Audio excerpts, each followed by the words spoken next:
Welcome to the IT Career Energizer podcast. For anyone who wants to build and grow a career in IT, develop and improve your strengths and skills, be inspired and motivated by the successes of others, manage your career progression, and achieve your IT career goals. And now, your host, Phil Burgess. Welcome to episode 179 of the IT Career Energizer podcast. My guest on today's show is a senior cloud advocate for Microsoft. He conducts science experiment hackathons with industry-leading organizations to test theories and create proof of concepts using Microsoft Cloud Services.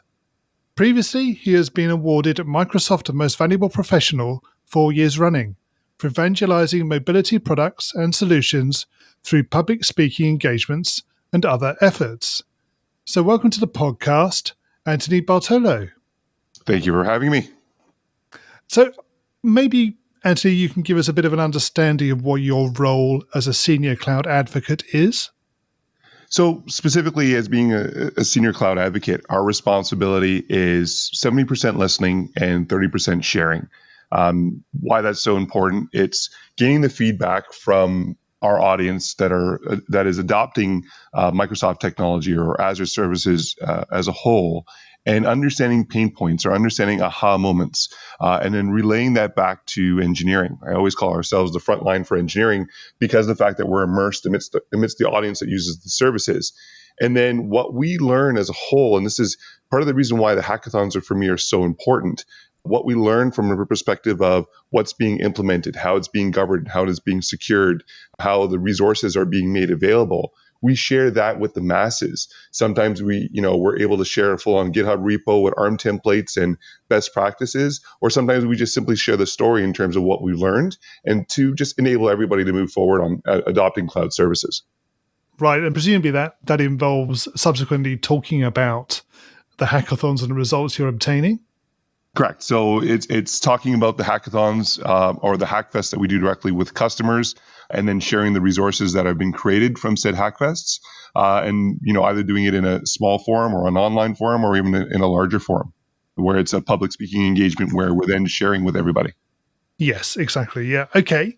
And in terms of prior to Microsoft, what were you doing before that? So prior to Microsoft, I was actually at the largest telecommunications company here in Canada, Rogers Communications, adopting then the first reiterations of smartphones, which were actually Windows mobile devices, and helping customers adopt smartphone technology into their infrastructure.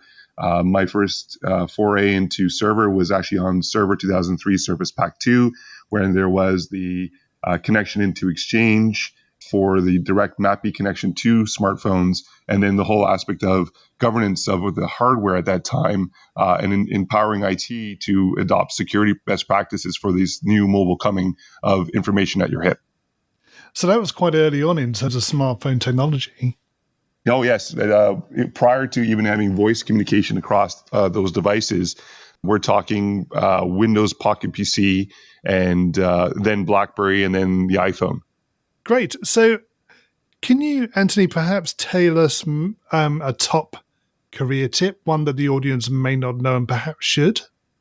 So a lot of times, I speak to a lot of people in regards to, from an IT professional's perspective, in governance over an enablement of an organization that they support.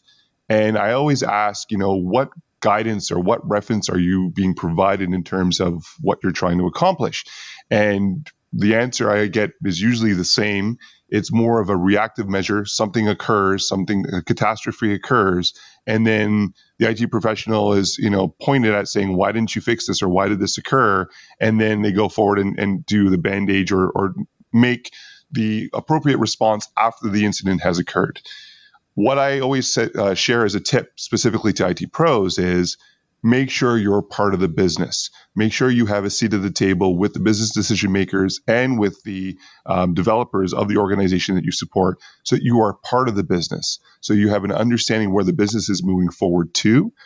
And so for that enablement of, instead of being reactive, being proactive and enabling the company to move forward, a company that you support to move forward together, as opposed to being pointed at when something does arise. Yeah, so it becomes more of a synergy between the sort of business and the technical delivery. Correct. And also it provides you a voice at the table. There are some times when, business wants to implement said endeavor and there are security qualms about said endeavor. And if IT is not at the table to speak up, it gets pushed down to IT and IT says, I can't do this. It's too late. The decision has been made to do this. And that's when you have these, what we call duct tape solutions that don't really adhere to the security requirements of the organization, but are done because it's been, forced upon them to implement said solution. Whereas if IT had a seat at the table when the decision is being made, they can provide their input in terms of a more elegant way or more responsible way to deploy said solution to ensure that the security requirements are kept intact. Yes, no, that's very true. Okay, Anthony, can you tell us maybe about your worst IT career moment and what you learned from that experience? Back in the days of on-premise implementation of architecture, again, back to Server 2003 and Exchange, governance over identity management in terms of enablement of access of resources wasn't really made available. Back during this time, the whole implementation of MP3s was coming into the foray, and people were downloading music. And what was interesting was one of the organizations that I was supporting, they had a scenario where individuals were trying to find spaces to hide music, and somebody actually gained access to the Exchange server and was starting to dump their music files onto the Exchange server. So much so that we came into a situation where on this ProLiant 3000, it came out with a storage issue, and people weren't able to receive their emails because there was no more storage space left on the bare metal box that had Exchange implemented on it. After doing some sniffing, we found these MP3 files that were hidden in a bin folder somewhere, and immediately went through. Yeah, it's funny, but at the time we had CEOs coming down saying, "My email's not coming through. What's going on? I have these important documents that I'm supposed to be receiving, and they're not coming down." We immediately had to do a overview of who had access to what. Active Directory was completely open. Everybody had access to all resources because it was a FHIR implementation. The company wanted to do this. We opened the floodgates to everybody, and access to everything was everywhere back in the day when you had the single admin key that everybody had access to. And so immediately did the trace route of, where did the files come from? Who was responsible for dumping the files? This individual actually was using somebody else's account to dump the files, so that we traced it back to that individual. It was a complete mess, but it was a great learning exercise as to, how to not do identity management properly. And this is back in 2005 when the situation occurred, when it was, wild, wild west in terms of security. Myself and the team learned very quickly in respect to, okay, so we need to build a security strategy now. We need to make sure that we're locking down resources. We can't allow for carte blanche access to any data at any time. And, within 90 days had a full-on plan, which at that time we implemented. And, we from there, we just built on top of that. But, the whole aspect of the universal key admin code that everybody has access to, and, what a great learning to, firsthand, even though it was just, MP3s being loaded on a server, could you imagine if it was at that time espionage and people extracting information, right? We weren't at that step yet. Nobody was thinking about that as of yet, to my knowledge. But, what a great learning experience to move from that and then immediately come up with a security plan to stop individuals from doing such activities. Yeah, exactly. So, I mean, that you said that's a few years ago, 2005. So, Yes. Presumably, in your experience, things have definitely changed significantly. And as you've mentioned, there are so many different security threats now that sort of implementational behavior just doesn't really happen, as far as I'm aware, anyway. Well, then that's just it, right? The thing now is that we've come into situations where, conditional access is being applied. And the whole, I delivered this presentation on hybrid security implementations and best practices. And I actually show the picture of the key underneath the mat, which was the old, day of IT. You had even an IT department of 2 to 3 people. They're all sharing this admin key to do tasks. And, even that is in this day and age, in terms of certifications and ISO and what have you, is a security risk. So, implementing, conditional access and privileged identity management to who has access to what resources. And then if you're implementing like just-in-time technology where I need to do password administration, but I shouldn't have carte blanche access to password administration because of the requirement that's or regulations or the company that I have to adhere to, enabling that ask first. So I'm asking for the access for just in time for password management. There is a full-on audit trail. It's my senior management then allows me to have that type of access for 30 minutes to do the change. And then after that 30 minutes, my token is revoked and I would have to ask again in order to do further password management. And having that all traced in terms of, through an audit trail and a ticketing system, what's actually being accomplished. It's such a lot more secure and a lot more well thought of in terms of accessing of said resources, even to an IT and administrative level, right down to the end user level. And I'll tell you, a lot of this came about because of the mobile devices being implemented in the way that, we were allowing the access to data and learning very quickly the damage that these devices could cause, and then taking it upon themselves to take it beyond of just creating that lock on the mobile device and actually putting a lock on an individual's identity.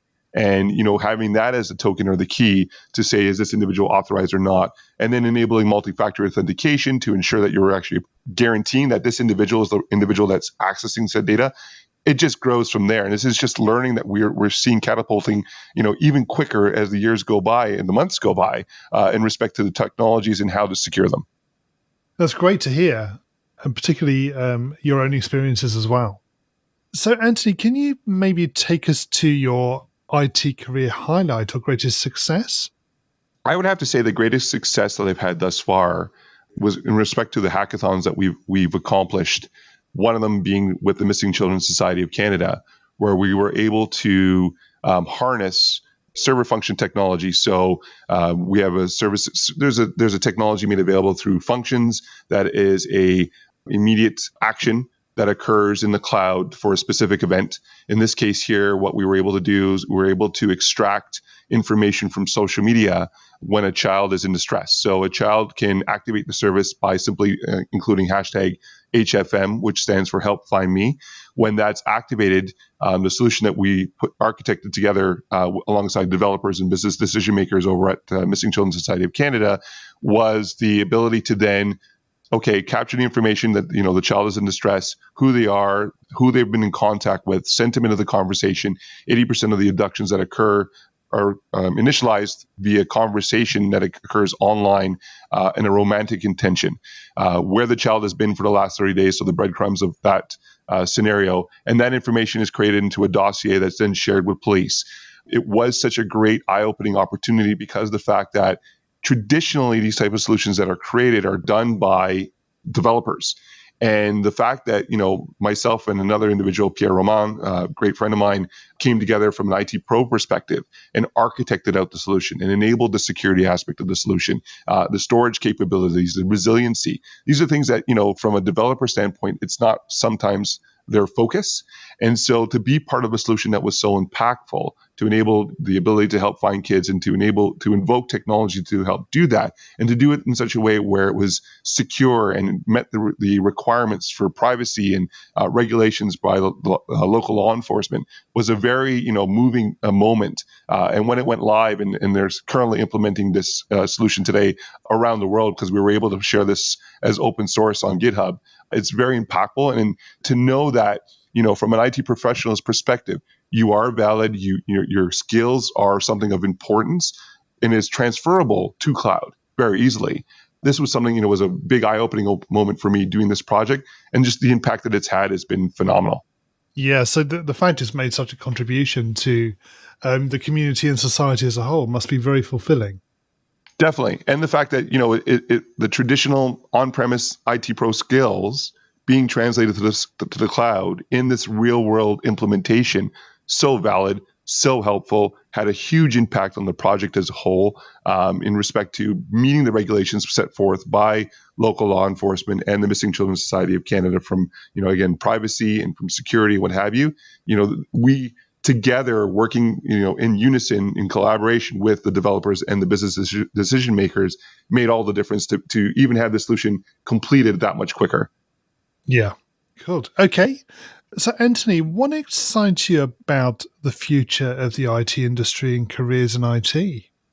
So the biggest thing is, how transferable our skills are in respect to the baseline or the foundational work that's being accomplished in terms of cloud adoption.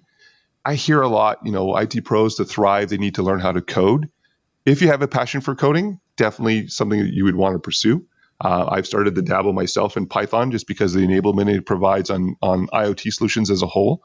But it's not a necessity. The whole aspect of what you've accomplished from an on-prem implementation, an on-prem architectural solution that you've managed for X amount of years, moving to the cloud, so required, so needed. The best practices around security, what we've learned to this point in terms of resiliency, in terms of, enablement of resources, cloud just makes it that much more available, that much more tangible for organizations to deploy and to take advantage of. So the whole aspect of, where IT is going, sky's the limit, right? Our partnership with the developers and the business decision makers is very important. But, even more so what we bring to the table in terms of our experience, dabbling in machine learning, dabbling in IoT. IoT I call the new wild, wild west that mobile was 10, 15 years ago in respect to we're seeing shadow IT occurring with individuals going to the local retailer, buying light bulbs that, I can change the color on by going through a website, throwing it in an organization's lamp and causing a security risk, right? So the whole aspect of the IT pro understanding even architecture from an IoT perspective and how to govern over that.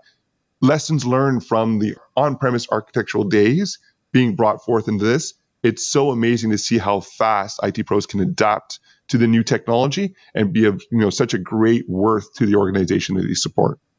Yeah, no, they're all valid points, and I totally agree with you that the sky is potentially the limit. We're going to go into the reveal round now. We're going to find a little bit more about you and the way you think. Are you ready for this? Sure. So what first attracted you to a career in IT? That's an interesting question. I actually blame the movie Back to the Future on the reason why I got into IT. The reason being is because Doc Brown slipped trying to hang a clock, I believe, inside of his bathroom and hit his head on the sink and came up with the idea for the flux capacitor. I believe I was 13 at the time. And I said, how amazing was that, he hit his head, had this idea, and then used technology to build it. How can I do something like that? How can I, use technology? I was big into Lego. I was stripping apart remote control cars and embedding motors into the Lego cars that I was building. My parents were upset because I was destroying all these toys, but it was the whole aspect of, if you can think it, you can create it. And then IT took it the next step because now it's enablement of technology on behalf of an organization as opposed to just myself. And that's where the natural progression for me came. What is the best career advice you've ever received? The best career advice is to not be a know-it-all, but to be a learn-it-all. The whole aspect of thinking that you know everything in this day and age, especially in how fast technology moves, never works. There's always going to be, somebody that, knows more. Make friends with those people. Learn from them. Be always open to learn new things. I love being at conferences and speaking with the audiences because I learn every time I show up at these shows. I share as much knowledge as I can in my presentations, but the wealth of knowledge that I take back with me and just having conversations with people, so amazing. So definitely, always go in with an open mindset, always go in with the interest of learning something new as opposed to just telling everybody what you know. And you'll be surprised, how much further that will push you in your career, especially in IT. Yeah, that's great advice. I think the opportunity to learn is always there, isn't it? So you just keep your ears open and decide what you need to absorb. Correct. And conversely to that, what is the worst career advice you've ever received? The worst career advice I've ever received was that the end user's voice doesn't count. This was prior to the shadow IT occurrence that came with mobile. I was told at a very young age very young age in my IT career that pay no attention to the end user. We know what's best. When we implemented technology, we set the rules and they have to listen. How quickly that changed when mobile devices came into play and shadow IT was everywhere, in security holes and risks and leaking of information and MP3s being stored on Exchange servers, you name it, it became a big disaster. So that's probably one of the worst career advices I've ever received. Yes, I mean, yeah, I agree. The dynamic definitely changed, particularly around the time when smart technology came in. So, yeah. If you were to begin your IT career again in today's world, what would you do? I think the biggest thing was when I first started my career, I was focusing directly on the technology. So I would focus on server products and I would focus on client products and specifically on the products to know as much knowledge as I could about the products as opposed to knowing about why are we doing this? Why are we implementing said technologies? I think in today's day and age, I would want to learn more about the why. Why are we implementing this type of technology? Why is your organization wishing to accomplish X? Having a much more holistic view of what the organization as a whole is trying to implement or make available, as opposed to just fixating on the technology and being the best at learning or understanding said technology to deploy. In this day and age, especially in terms of how quickly the technology advances, there's no way you could be the know-it-all of said technology that's being launched or that's being implemented. So definitely the whole aspect of seeing everything holistically as opposed to pinpointing on the technology is something that I would do as if I started my IT career again. Okay. And what career objectives are you currently focusing on? The biggest thing right now is I've been focusing on directly engaging with the IT professional audiences and hearing what's going on in the field. So, what pain points are currently occurring, what's been great in terms of implementation. Are there any struggles from migrating from on-premise to in cloud, considerations around hybrid implementations where you have both on-premise and in cloud systems, and then answering questions. And the way that the team and I under Rick Claus have been answering questions is in regards to blog posts on itopstalk.com, which is a Microsoft-based blog post specifically targeted towards IT professionals. What we've been doing is at these conferences, we're fielding a lot of questions. We can't answer every question because we're not know-it-alls, we're learn-it-alls. And so when we come across a question that we don't know the answers to, we go out and do the research and then share what we've learned on the digital plane, specifically on the itopstalk.com blog with the masses. And, it's of importance to us because it tells us what the IT professional audience is thinking. And we also then share that information with engineering in terms of, hey, these are the difficulties that IT professionals are experiencing when deploying said services, something that we should address, something that we can do better, and vice versa. Then taking that information when the changes occurred and sharing that with the masses, based on their input or their feedback, what we've changed to make things easier to deploy. And what's the number one non-technical skill that has helped you in your career so far?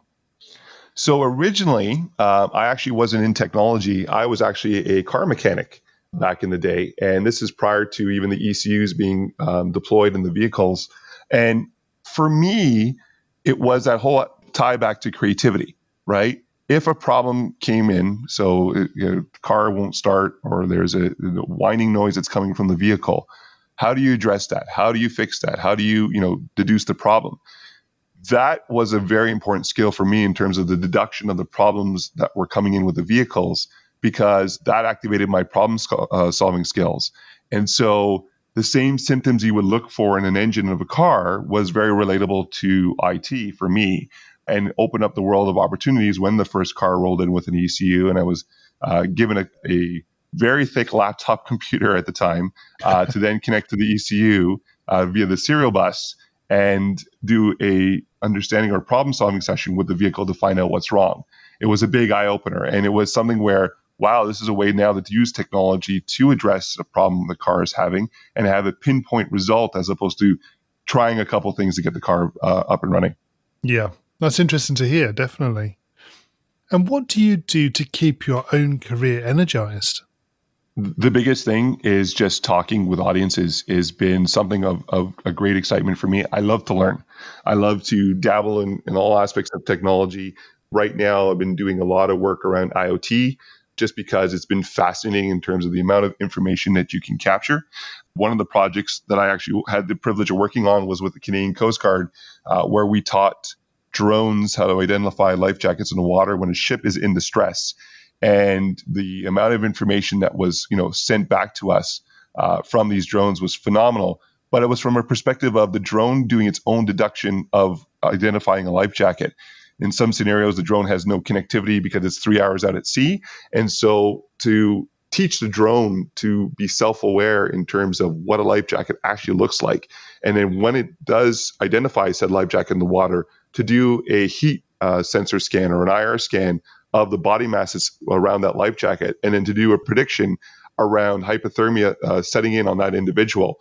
It's something where it was a great opportunity to learn at such a small scale, because remember, this is like the equivalent of a Raspberry Pi on a device that's flying in the air to capture this information. What a great problem to solve from something like this. And this is where I get excited in terms of what I've learned from the audience, in terms of what's possible, what's capable, and then doing my own research, and then partnering with developers and business decision makers, and then enacting these types of technology to solve real world problems is something that really gets me excited from my day-to-day activities.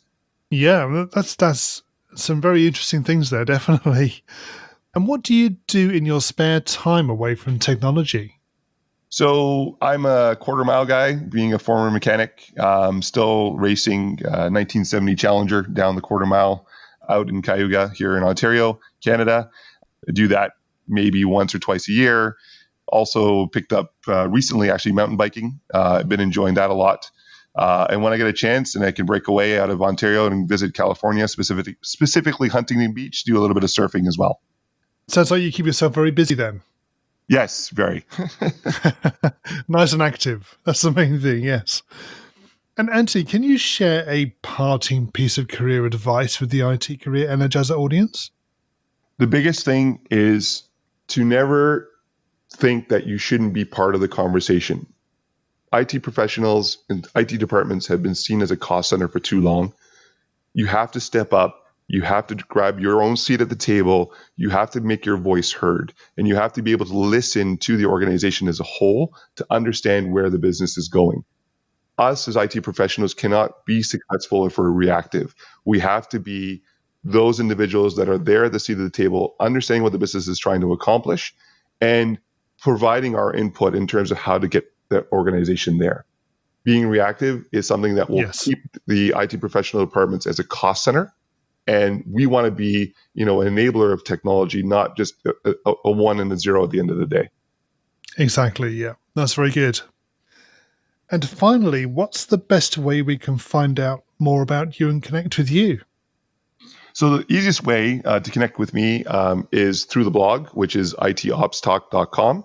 We also follow a hashtag on Twitter, which is AZOps. So hashtag AZOps on Twitter. And if you want to follow me on Twitter, you can find me at Wireless Life. Anthony, thank you so much for joining me on the podcast today. It's been great chatting with you. You too. Thank you very much for having me. As always, my thanks go to my guest on today's show. You'll find a show notes page for today's episode on the IT Career Energizer website, which will be itcareerenergizer.com/e and then the number of today's episode. I also want to thank you for your continued support. It's always great to hear from listeners, particularly when they have suggestions about potential guests or ways to improve the show. And this was one of the reasons for creating the new IT Career Energizer Community Facebook group. I'm really excited about taking the podcast forward, and I hope that you'll continue to support and listen to the show as it continues to change and evolve. Thanks for listening, and remember, if you're not growing your career, you're slowing your career. Thanks for listening to the IT Career Energizer podcast.